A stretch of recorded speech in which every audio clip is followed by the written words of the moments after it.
Hey everyone, welcome back to Real World English, the podcast where we take the English you actually need in the real world and break it down so it makes sense. I'm Hannah. And I'm Fred. And today is one of those topics that I think literally everyone on the planet can relate to. Oh, absolutely. We're talking about call centers. You know, when you have to call a company, your bank, your internet provider, your phone company, and you have to speak in English. The joy. The pure, unfiltered joy. Honestly, though, it can be really stressful, right? Like, even for native speakers, calling a company can be a bit of an ordeal. Imagine doing it in your second language. Exactly. So if you're learning English and you've ever had to make one of those calls, or you know you're going to have to eventually, this episode is for you. We're going to walk you through the whole thing, from the moment someone picks up the phone to the blessed moment when it's finally over. And we're going to do a little role play too, because I think that's genuinely the best way to hear how this stuff sounds in real life. Yeah, we'll act it out. Fred's going to be the customer, the slightly frustrated customer. Slightly frustrated. And I'll play the call center agent. But first, let's just talk about the general vibe of these calls. Like, what makes them hard? So, okay. The first thing is, call center English is very scripted? Like the people working there are trained to use very specific phrases, and if you're not used to hearing those phrases, it can be confusing. Right. And a lot of it is quite formal. It's not the casual English you hear between friends. It's more polished, more professional. So you'll hear things like, "How may I assist you today?" instead of just, "How can I help?" Yeah, and assist, just to flag that for anyone who's not sure. Assist means to help. So, how may I assist you is just a formal way of saying, how can I help you? And you know, call centers love that kind of language. They really do. And here's the other tricky part. The agents often speak quite fast, and they've said the same phrases hundreds of times. So it can sound a bit robotic, like the words kind of blur together. Oh yeah, totally. Thank you for holding. All one word. Exactly. So today we want to slow all of that down and look at the phrases one by one, what they mean, when they're used, and what you might say in response. And honestly, even if your English is already pretty solid, knowing this specific vocabulary, this call center vocabulary, makes a huge difference because it's its own little world. All right, let's start at the very beginning. You've finally gotten through, which, by the way, to get through means to successfully make contact. Like, after being on hold, when someone finally answers, you'd say, "I finally got through." So the call begins. What do you usually hear first, Fred? Almost always something like, thank you for calling. How may I assist you today? Sometimes it's, how can I help you? But in a lot of companies, especially bigger ones, it's going to be that more formal version. Right. And this is your moment. You need to, quickly and clearly, explain who you are and why you're calling. So you might say something like, "Hi, my name is Fred. I'm calling about a problem with my account." Simple. Direct. That's what they need. And then almost immediately, the agent is going to ask you for some information. You'll hear things like, "Could I take your name?" or "Could I take your account number?" Oh, and could I take is a really polite way of saying, can you give me? Like, they're not literally taking anything. It's just a soft, professional way of asking. And if you're learning English, that structure, could I take your, is really useful in professional situations. You could use it yourself.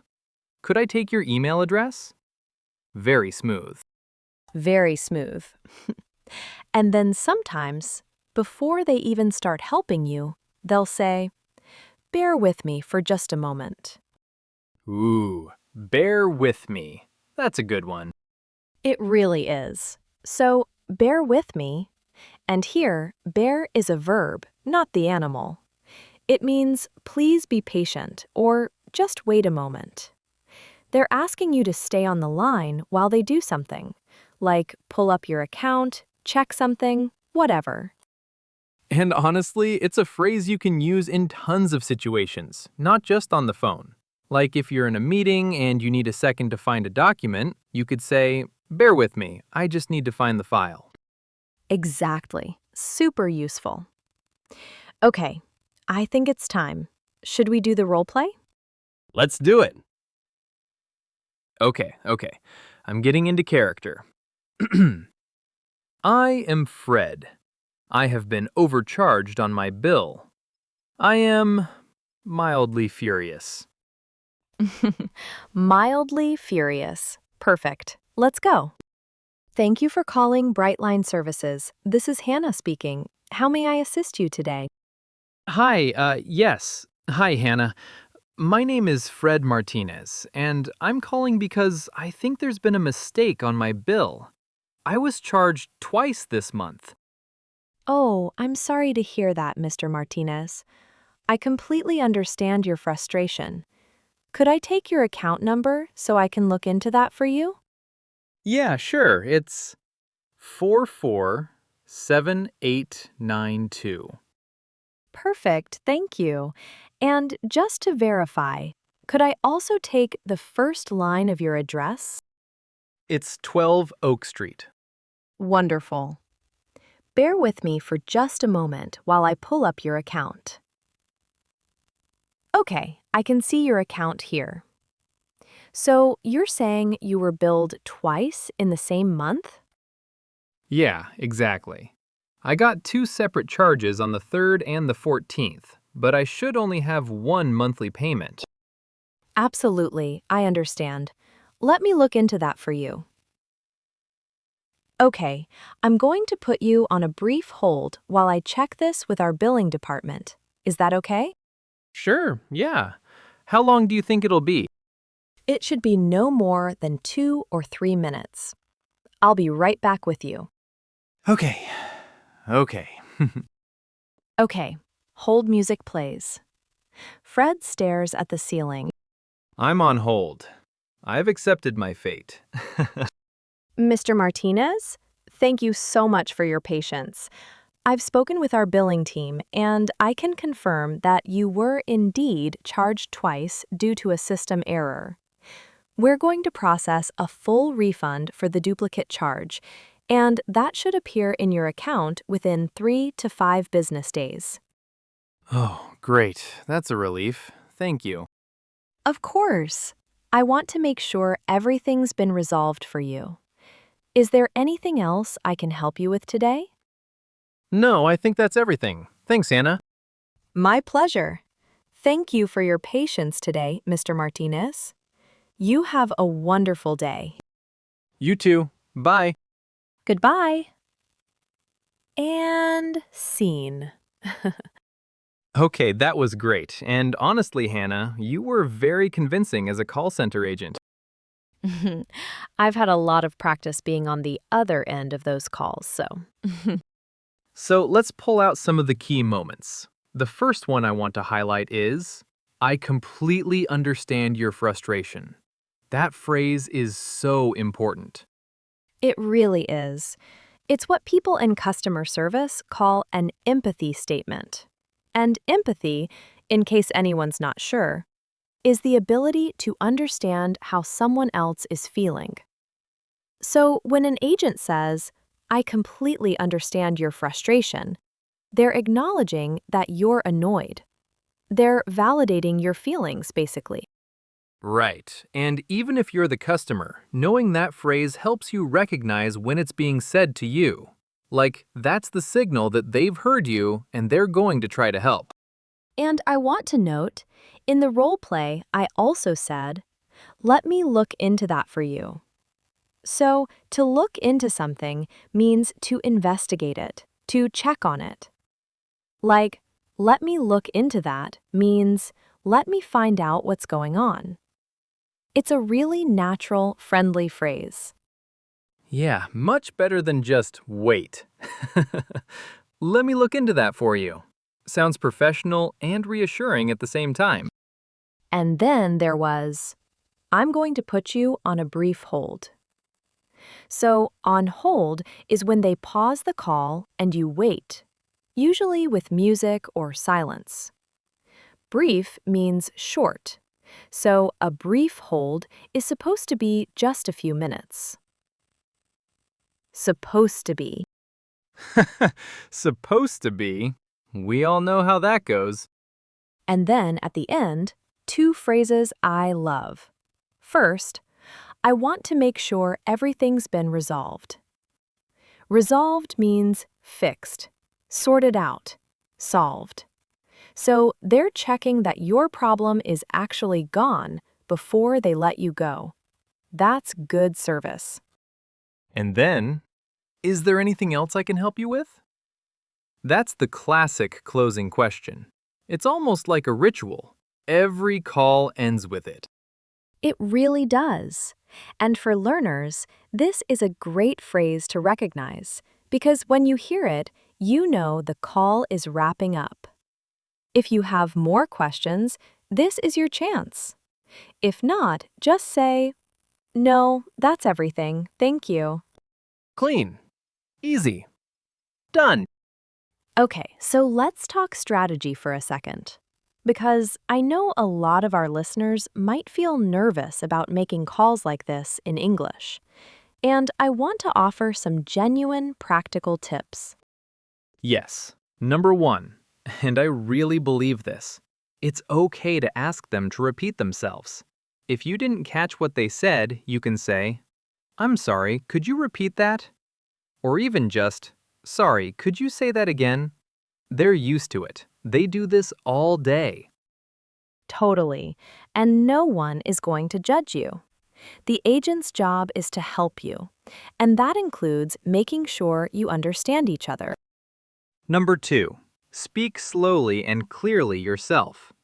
I know it might feel weird, but if you rush, the agent might not understand you, and then you both have to repeat everything. And number 3, before you call, write down the key information. Your account number, your address, the specific problem you're calling about. Because when you're nervous, it's easy to forget things. Having notes in front of you is completely normal. Oh, that's such a good tip. Like, I do that. In English. In my own language. Notes are not cheating. Absolutely not. And one more thing. A lot of call centers also have online chat options now, where you can type instead of speak. If you're not confident with listening on the phone yet, that can be a great starting point. You get to use all the same vocabulary we talked about today, but with a bit more time to think. Smart. Use every tool available to you. Okay, we have a little challenge for you this week. We want you to write out or even record yourself saying how you would open a call to your bank or internet provider in English. Just the first 2 or 3 sentences. What's your name? Why are you calling? Be polite, be clear. And leave it in the comments. We read them. Honestly, it's one of the best ways to practice. Just committing to writing it out or saying it out loud.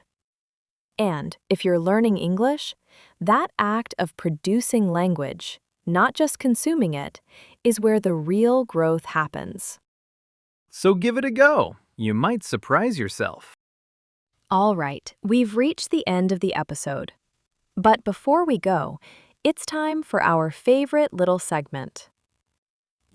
Words and phrases, where we go back through some of the key vocabulary from today and make sure it sticks.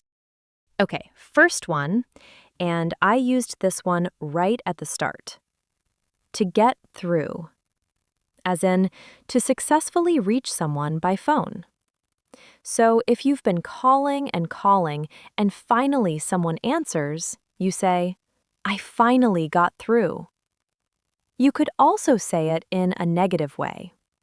I couldn't get through, meaning no one answered or the line was busy. Love that one. Okay, number 2. Bear with me. This means please be patient or just give me a moment. It's polite and professional. For example, bear with me while I check your reservation. You'd use this when you need a second to do something before you can continue helping. Number 3, to look into something. This means to investigate or check on something. Like, let me look into why your payment didn't go through. It's a very natural phrase for professional situations and actually for casual ones too. Like, I'll look into it can just mean I'll find out. Number 4. On hold. This is what happens when an agent pauses the call and you wait. I was on hold for 20 minutes. Not fun, but now you know the phrase. Number 5, resolved. This means fixed or sorted out. I want to make sure the issue has been resolved. You can also say, the problem is resolved, or ask, has this been resolved? It's a useful word whenever you're talking about solving problems. And our last one, empathy statement. Okay, so this one's a little more meta. It's the name for a category of phrase, not just one phrase. An empathy statement is when you acknowledge someone's feelings before jumping into solving the problem. Like, I completely understand your frustration, or I'm sorry to hear that. And if you're in any kind of English-speaking environment, work, school, customer service, knowing how to deliver an empathy statement makes you sound really thoughtful and professional. It really does. It's one of those things that sounds small, but makes a huge difference in how people receive you. Beautifully put. Thank you. Okay, that is a wrap on today's episode of Real World English. Thank you so much for listening. Whether you're studying on your commute, on a walk, or lying in bed, avoiding your responsibilities. No judgment here. We're really glad you're here. If this episode helped you, please share it with someone who's also trying to level up their English. It genuinely helps us reach more learners. And don't forget the challenge. Drop your call center opening line in the comments. We want to hear from you. We'll see you in the next episode. Keep practicing. Keep going. You've got this. Bye, everyone.